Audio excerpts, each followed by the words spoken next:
चलिए आज हम लोग पढ़ेंगे क्वाड्रेटिक इक्वेशन द्विघात समीकरण का चैप्टर नंबर 4 का एक्सरसाइज 4.4।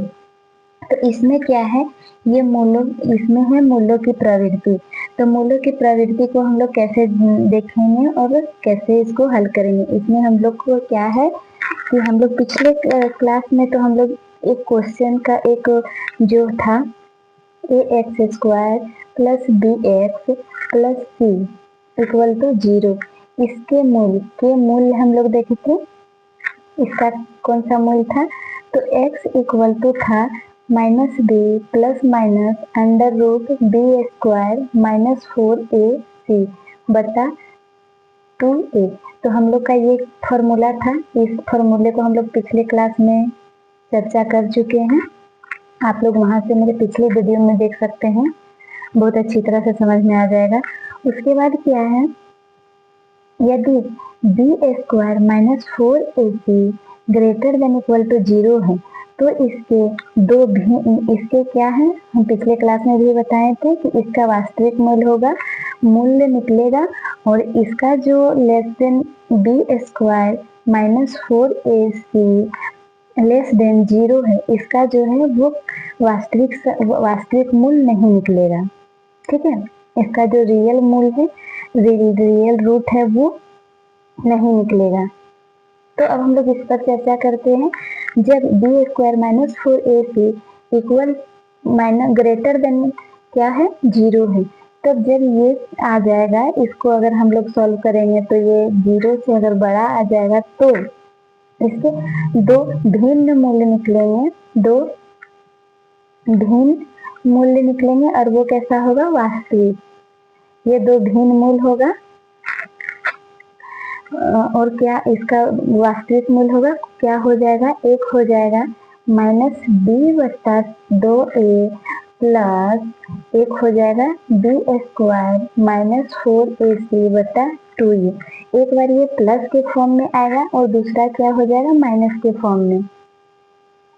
तो यहाँ पे क्या हो जाएगा, -b/2a minus b² minus 4ac/2a। ये दो भिन्न निकले, मतलब दो अलग अलग निकलेगा। ठीक है, यदि क्या हो जाएगा, b² minus 4ac equal to, अगर ये 0 के बराबर आ जाएगा तो इसका जो मूल्य होगा वो क्या होगा, तो इसका जो मूल्य होगा वो -b/2a प्लस माइनस 0, अर्थात हम लोग कहेंगे कि जो ये मूल्य आया वो एक -2a आएगा और दूसरा भी क्या आएगा, -2a। मतलब इसका जो है, इस कंडीशन में दोनों जो मूल्य होगा वो समान होगा, एक ही मूल्य होगा। ठीक है, उसके बाद से और क्या है, अगर b² minus 4ac less than अगर 0 आ जाएगा तो इसका जो होगा वो रियल रूट इसका नहीं निकलेगा। ठीक है, ये नहीं निकलेगा। तब हम उसके बाद से ये जो होता है ना, ये रूट है, ये इस पे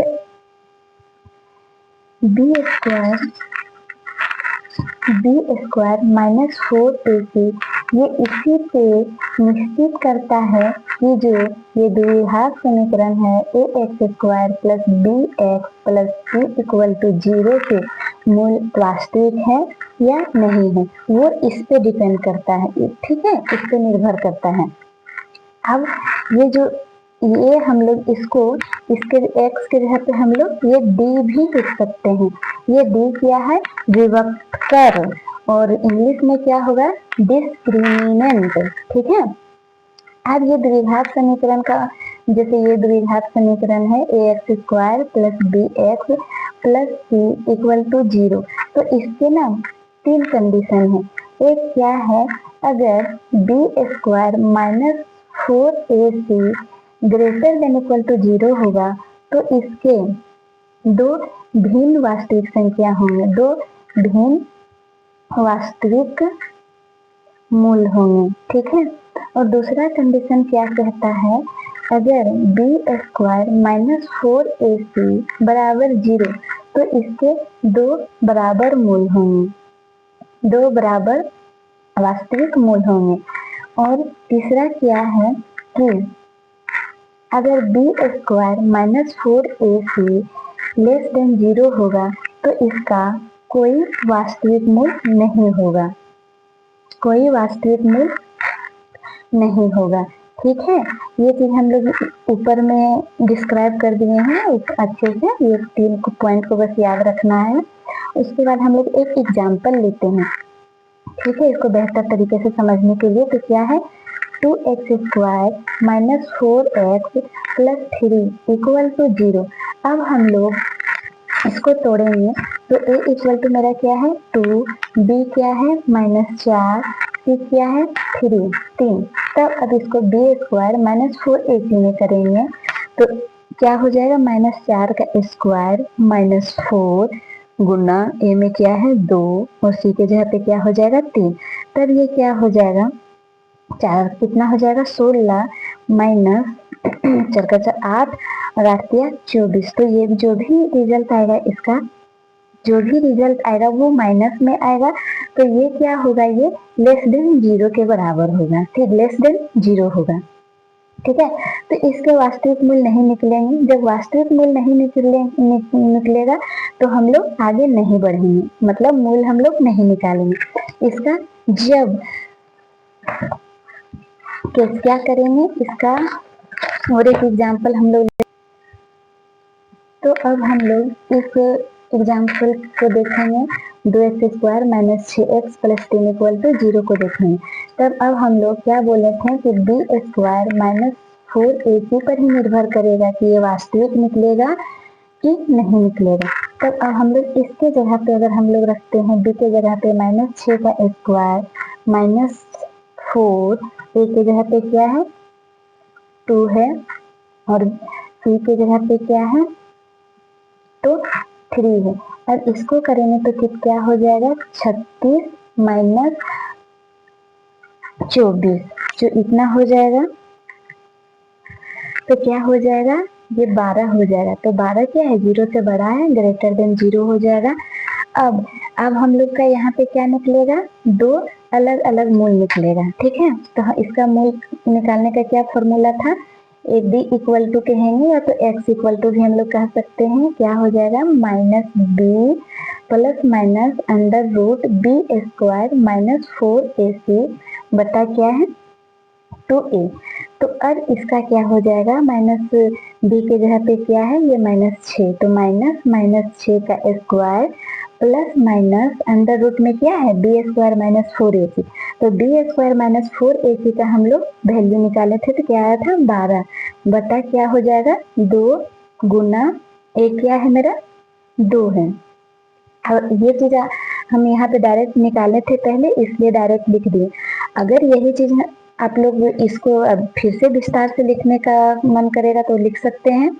अब हम लोग आगे बढ़ेंगे तो यहाँ पे क्या हो जाएगा, यहाँ पे स्क्वायर नहीं होगा तो यहाँ पे क्या हो जाएगा +6।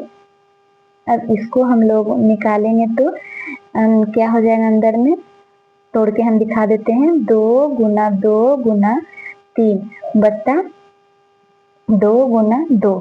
अब ये क्या हो जाएगा 6 प्लस माइनस 1 2 बाहर निकल जाएगा रूट से, तो अंदर में क्या √3 बच जाएगा 2 बट्टा 2।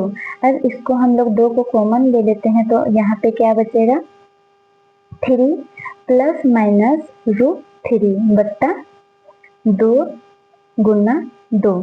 तो ये कट जाएगा तो यहाँ पे क्या निकल गया 3 प्लस माइनस √3 बट्टा 2।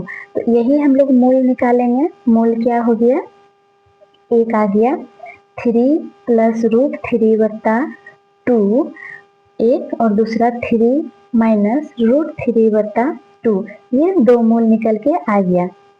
इस तरह से हम लोग 4.4 को कवर करेंगे। हम आप लोग को बुक में दिखाना चाहेंगे कि देखिए 4.4 में है ना, द्विघात समीकरणों के मूलों की प्रवृत्ति ज्ञात कीजिए। ठीक है, अगर मूल अस्तित्व हो तो उन्हें ज्ञात कीजिए। तो इस हम ये एग्जाम्पल को लेके चले थे, अभी हम आप लोग को दिखाएं इसको। तो इसमें देखेंगे पहले सॉल्व करके बी को क्या था दिखाए थे ना कि बी स्क्वायर माइनस 4ac, तो बी स्क्वायर माइनस 4ac पर ही निर्भर करता है कि मेरा मूल निकलेगा, वास्तविक निकलेगा कि कैसा निकलेगा। तो जब less than equal to B square minus 4ac less than अगर 0 आ जाएगा तो नहीं निकालेंगे, और इक्वल टू ग्रेटर देन आएगा तो हम लोग आगे बढ़ जाएंगे। इस तरह से हम लोग मूल निकालेंगे, और इस तरह से हम लोग का जो चैप्टर 4 था क्वाड्रेटिक इक्वेशन द्विघात समीकरण, वो पूरी तरह से समाप्त हो गया है। तो मैं आशा करती हूँ कि आप लोग सारे क्वेश्चन को सॉल्व करेंगे, और जो नहीं बन पाएगा वो कमेंट बॉक्स पे आप लोग कमेंट करेंगे। तो चलो आज का क्लास यहीं पे खत्म करते हैं, और आगे हम लोग ऐसे ही कंटिन्यू रखेंगे, एक नए चैप्टर के साथ में हम लोग आएंगे। तो आज का क्लास इतना ही रखते हैं। Thank you.